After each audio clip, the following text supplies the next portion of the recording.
Hey everybody, and welcome back to another episode of Creators Spotlight on the Forge Hub YouTube channel. This is Crush, and today I am joined by a very special guest I've been friends with for a while, actually.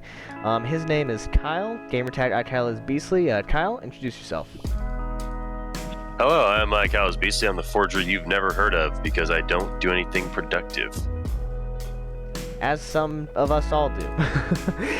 Sabotage the whole interview right there. Done. Nah, it's all good. But, yeah, Kyle, you and me have known each other for quite some time, all the way since, honestly, back in the Halo 4 days, I think is the farthest back we've known each other. But, how long have you been in the community as a whole? It's kind of a selective right there, right? Because in the community, I don't think I actually really ever got involved in it until H2A. Because, I mean, I've been playing since Combat Evolved, Halo-wise. And when it comes to Forge, I haven't taken it too seriously, involving myself and meeting other Forgers till, Reached. But Halo 4 is really where I started actually, meeting people, especially Squally. He told me, hey, your map needs more Y button. Keep that in the interview, by the way. But so I was kind of bad at Forge, didn't really grasp the concept. I mean, I grasped the concept, wasn't too good at it until H2A. I think H2A was where I started actually being able to kind of take what was in my mind and actually put it in a decent playable space. And that's when I started actually going in custom game lobbies and really kind of getting myself out there. Nice. What would you say overall would be, what was your greatest hurdle when it came to that? Would it be, taking, feedback? Would it be just, getting out there into those custom game lobbies? Because, of course, no one advertises these lobbies necessarily back in the day. It was more or less you just kind of joined up and there you were. Taking feedback. Because joining lobbies honestly wasn't that difficult. If you had a lot of connections, a lot of friends, back at the prime time of Halo, and what we'll probably see in Infinite when Forge comes out, people are constantly playing something. I mean, Halo 5 was that way too. You could never miss the custom games. But feedback, it still is, right? It's I know a lot of people probably suffer from this, but I definitely do. Where it's when someone gives me feedback, right? Okay, hey, this pathing's a little awkward, or maybe you should change this angle of this approach. And I know what they're saying is right and true. And the problem is, right, in my head, I gotta kind of tell myself, hey, they're not shitting on your map. They're not, talking crap about it. They're giving you constructive feedback. They do this all the time. This is the community. We're always constantly doing something. We're always constantly criticizing, and it's never malicious, right? It's always meant to help each other maybe out. It's not meant with the best. Yeah, it's probably not meant with the best intentions, but people typically have what they think is good. This is what they think is good, and they're giving you what they think is good. Yeah. So it's definitely not something that's meant to be rude or mean. Since you said that feedback was ultimately your biggest hurdle, what would you say was the most challenging part of feedback for you? Would it be so like you said, of course, you gotta kind of pick and choose throughout the feedback you get to see what would be best applicable, and then also what's just good general feedback to just add or subtract from the map. What would you say was your hardest thing in general when it comes to feedback to accept, and how would you recommend for newer forgers to learn to accept that feedback or learn to adapt it into their forge style? So it's hard to accept early on, especially when I was a kid too, because one thing I really want to add on is I'm 21 right now. Back when these games were out, I was a shithead in high school or middle school. So it was definitely a maturity aspect as well. But even still, it's ego. So what really comes down to it is if you're talking with somebody that they output some pretty fucking banger ass maps. And it's okay, this guy knows what he's doing. He knows level design, his play spacing is good. He clearly reiterates on his map. It can be intimidating because you, as an inexperienced forger or as a younger forger coming into this, not having that level of dedication yet, or haven't had that level of practice yet, and then they give you this feedback and it's kind of callous. And when you first go in, my mistake was getting attached to stuff. And you hear forgers talk about that all the time. It's getting attached to stuff. When you start arting something up, even though it's a play space that you still need to test to validate to make sure it's okay, and you start putting those little aesthetics in there, little details, and someone tells you, hey, that area, it's shit. It's dog shit. Change it. Because some people word it that way. I'm looking at fucking I Need More Bleach. His map sucks, by the way. He just makes longbow ripoffs. But no, I'm just kidding, I love him. Nothing wrong with longbow. No, it's a running joke between me and him. And by running joke, I say it and it pisses him off. But and then he tells me, "Oh, well, my maps never got taken off matchmaking," and I just cried at myself.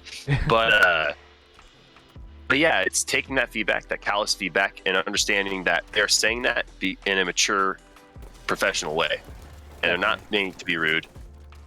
But on top of that, it's being able to accept that you have your own vision for a map, and they have their own vision of your map.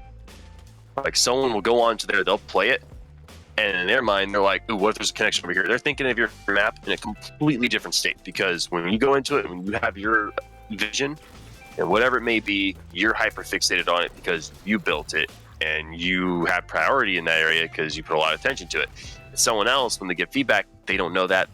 They don't have that same view. They're coming in, they're playing the map, and as they're playing, they're going to have their own view, their own perspective on your map. And when they're playing it, they're going to be doing stuff like how we all do when we play multiplayer maps. You're going to be going, "Oh man, imagine if there was a route over here, and oh, what's over here? What's this route? And oh, that could have been better, or that could have been that." Because if they're a better forger, if they're someone that has a lot of experience too, they're dissecting everything, because their brains constantly, usually, on kind of a reevaluation and evaluation mode, where they're constantly thinking about something, and then later on they'll play in that area and think about it again. Like they're constantly thinking about iterations. It's kind of the funniest thing about forgers is nothing is sacred. Everything is always up for reiteration. I definitely can agree there. Yeah. Trust me. You want to know, like Commander Coulson, for instance, dude. He's reiterated Scavenger so many times. That map, I wouldn't say drastically changed, but it changed quite a bit.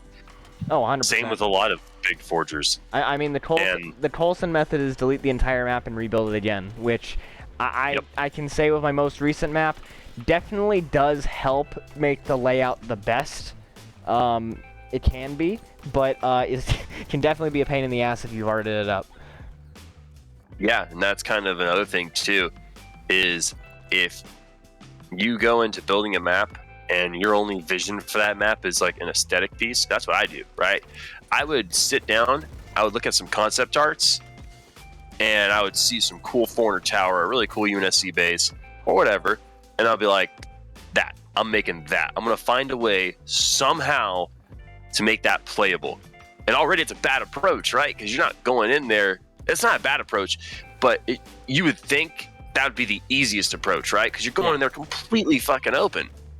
But then you start getting attached to stuff, because since you went in there into building that map from an art perspective, everything is subject to change layout-wise, because the layout's not perfected. You didn't think of some cool arena-styled layout to go into that. You maybe thought of some ideas, some engagements that you wanted to incorporate into this map, but you didn't quite nail it out, right? That's what the forging process was. As you're going on, you're probably building it, figuring stuff out, figuring out how to work the layout. And so when you art it up and someone comes around and they give you feedback, just don't argue, right? Because like I said before, they have their own perspective, you have your own perspective. Yes, it is a bitch, because one thing all of us hate is having to make something look so pretty, and then someone coming through and pointing out something that you know is right. It's like, "Oh, this hallway sucks," or "This could be better." And you're like, "Snap, I don't want to fucking reforge all that." No, and that shit fucking sucks. Done it multiple times. Matter of fact, with some of my maps in Halo 5, I don't consider any of them to look good. I don't, because a lot of times when I'm starting out, I'll build something like a really cool foreigner structure, and it'd be mint detail, 500 pieces invested in one tower, and I know that's bad. Everyone knows that's bad. And I'm like, dude, this looks fucking clean. I got the shine perfectly, the lights and beams emitting perfectly on this thing. This looks amazing. And then I go, but I gotta make this playable. And I delete all that, go down to like maybe 200 or 300 pieces, and now I'm like, well, crap, now I don't got too much pieces to, do the rest of the map, and then I gotta keep reallocating resources. Pieces get lost inside of pieces, and it's a freaking mess. So the best thing to do, and one thing I'm definitely trying to do, is blockouts. Because the beauty about blockouts that I'm starting to kind of learn, and I've never done before, because I've always just kind of forged everything as I went. Like, I consider most of my maps to all be blockouts because they're not the level of detail that I can and want to put into them. They're just rough edits, but they can be better, right? You can always go in there, rough out the layout, and slowly but surely you can still have the aesthetic nuances there. You can still have certain geometry there, which is one thing I love. I love geometry. I think geometry sells stuff more. I mean, look at 343's foreign architecture. Yeah. Hate it or not, there was something extremely lacking in 4 and 5. Like, yeah, it looked like this really cool pop-in sci-fi, but when they went to Halo Infinite, they reevaluated it. Went back on the drawing board with a lot of geometry, and that mainly, I think, comes down to the playable spaces, the blockouts, right? They really fixated and focused on making clean routes, and that should definitely be your priority when you're forging. Now, is this off topic from the original question? Absolutely, but I did answer it somehow. I did say in here, learn to differentiate it. Learn to take it with a grain of salt. Take feedback. Don't argue. That's the biggest thing. Don't argue. Now, you can press people a little bit, have discussion with them. Yeah. Ask them, well, what do you think about this? What do you think about that? Don't discussion and argument is definitely like something that's like two separate things that people get mixed up sometimes a lot. Like debating a certain aspect of a map overall, like whether that just be with the person giving the feedback or giving, like just debating it with the lobby in general, seeing how the lobby feels about that feedback, can definitely help you clear up and see what specifics are like actually affecting that part of the feedback and that part of the map. Right, like one guy could give you feedback and he might make the greatest maps in the world, but then everyone else in the lobby might disagree with what he's saying, or other people might like what he hates or he dislikes. And so there's also the aspect of perspective entirely. Everybody has tastes. But, yeah, like for instance, if you ask me what my favorite BTB map is, I'm going to tell you I don't fucking know, and then I'm going to bullshit my answer and say District from Halo 2 Vista, and everyone's going to be like, why? That map sucks. I'm going to be like, because it felt like I was actually fighting in a fucking city, and that shit was cool. Yeah. And vehicle combat was viable. There was infantry choke points in the middle, and if you're playing BTB, I'm not one of those people that are like BTB is supposed to be constant chaos. I'm one of those people that's supposed to be, BTB is supposed to feel like you're doing an operation constantly. If one player has one good weapon and they're in a position and they can dominate an entire road, an entire field, that person becomes a side objective. That's how I think BTB always played at the prime. Now, that's an opinion. A lot of people think BTB very differently. A lot of people like more squad and orientated style maps where it's a lot more intimate, a lot more close quarters. Vehicles have a big role, but they're very much restricted, that kind of stuff. And that stuff has a place. I think all of that exists. It should coexist, right? Like every map, you should have a plethora because of the fact that so many people have different tastes. And at the end of the day, as long as it fits the core gameplay of Halo, as long as it has good playable space and that nature, it should work. But for me, I think as long as the map can feel, like if you're playing BTB, for instance, can feel like a war zone, can feel like you're actually fighting in an engaging battle, rather than just, hey, I'm on this platform, I have height advantage. I mean, you should have that. That's proper balance, but for the player, it should feel more than that, right? Yeah, it shouldn't just feel like a generic, actual, like world space rather than just like a level. Yeah, and I think that's the trick, right? The trick is to make everything feel believable, feel natural. Because I'm really thinking would be fun would be those repulsors. Yeah. Because imagine you're just fighting on this train platform, and you just hear and see the green light or whatever indicator I'm going to have for that train to come in. And you're just like, oh, this cockbag's dead. You just fucking push him into the track, and he's down in that trench, has to jump up, and then gets smacked by a high-speed train. It may not be competitive, but that should be fucking hilarious. And that'd be fun. Dude, imagine playing Capture the Flag, and some asshole takes it into the center trench, gets hit, and now everyone's trying to grab it, and they're fighting over it, so it's kind of a delayed thing, and everyone's trying to throw their bodies at it. By the time you actually manage to grab the flag, boom, you get smacked again, and the flag's still there in that trench. Holy crap, would pro players lose their fucking minds, but Jesus Christ, would people have fun and laugh at that? Yeah. Like, I think that'd be so much fun. It'd be infuriating to people who are trying to be competitive, but then at that point, that's why I have other routes, you know what I mean? There's this one top route that's going to be the most contestable. That's the safest route. It's completely over the train track, so you don't have to go down there and engage that space. Yeah, like there's a lot of things like when it comes to like competitive designs versus casual designs. And speaking of Infinite and like remakes and stuff, what would be one map that you would want to bring of yours forward to Infinite out of all the ones that you've made?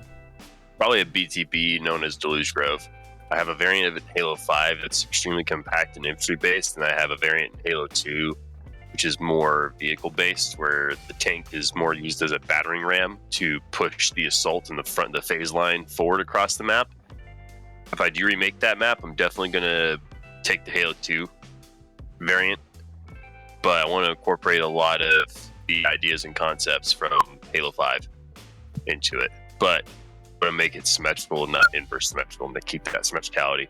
Probably fuck around with aesthetically being asymmetrical to make it easier on the eyes and, you know, situational awareness a little bit better. But I just, there's something about the original gameplay. Like, even when we had that testing lobby, went back and played on it, I was like, wow, this is, I mean, H2A was also really fun game to play for the most part, but I was like, wow, this tank combat, it's playing exactly how I wanted to. I was like 15 when I made this crap. I can definitely do better. But it's like, it's fun how that concept is still fun. You know, CTF, pushing with those tanks. It's nice. Now, does current BT support that? You know, random vehicles or random vehicle drops and all that stuff. I don't really like that. I think the randomness is okay. I mean, Well, there's for maps, that, there's maps of force vehicle drops like high power and whatchamacallit, I'm pretty sure Deadlock the has vehicles lost. Yeah. Yeah, and I'm pretty sure Deadlock has like a forced They have preset mid-tier vehicles, but yeah. the Pelican drops that drop like the more usable vehicles, which seems to be like the working theory, that the Pelicans will drop anything that actually can be a power vehicle, I guess. I don't know. I mean, if I were to make a map, I would make it to where the Pelican drops. Maybe if it drops the Scorpion tank, you know what I mean? It drops it in the front yard. It like gives it to each team. Because I don't think it's a bad idea for asymmetrical maps to have neutral vehicle drops, but because, you know, you have neutral vehicle spawns in any kind of map, but yeah, randomness of it not being on a timer, I don't approve of. I don't like, because despite what everybody thinks, BTB, yeah, it's always been casual, but it's always had it always followed the same set guidelines that a 4v4 or 5v5, you know, Team Slayer map would approach. So it always had the capacity to take it more seriously. It always had the capacity to play with a higher skill level. And not saying you can't play with a higher skill level now, but when you add that randomness factor into it, it kind of just, sure, it adds more variables, but they're not predictable ones. Whereas in the past with BTB, there's plenty of random variables, but they were predictable. So I guess they weren't necessarily random, but it's like, you know, hey, there's a grenade launcher over there. Is a person that's going to pick it up good with it? Probably not. I mean, you're playing with randoms, right? Or maybe he's amazing with it and he's going to make your vehicle suffer in Halo Reach or something like that. So, well, all right, Kyle. Before we go here, would there be anything else you would like to say to the community in general, or anyone here watching or listening to the video? Be more loving. No, just keep on doing what you do, man. You guys are always constantly coming up with new stuff, better layouts, cooler ideas, awesome map concepts. Who cares if someone made a Guardian map 5 times in a row? If yours is the coolest new shit, keep doing it. Y'all are coming up with new stuff on a daily basis, and it's awesome. You know, you think that, oh, we're dead, no one's coming up with projects anymore, but then you got Sergeant Slaphead with his Mythic, you know, coming out and just completely adding a spin of breath of fresh air to Halo 5 and its core gameplay. Keep doing stuff like that, and keep actively trying to set stuff up like that, because it's awesome. 100%. And hopefully, as time goes on, we'll have even more awesome things, both in Infinite's Forge and MCC's Forge. Well, guys, thank you so much for joining us today for this episode of Creator Spotlight, and thank you again, Kyle, for coming out and hanging out during this interview and talking with me. I hope you guys have all enjoyed meeting Kyle and learning more about him and his upbringing in Forge, and hearing his words of wisdom for all the new guys. This was Creator Spotlight, and I hope you guys all enjoyed, and remember, it's Forge a New Halo.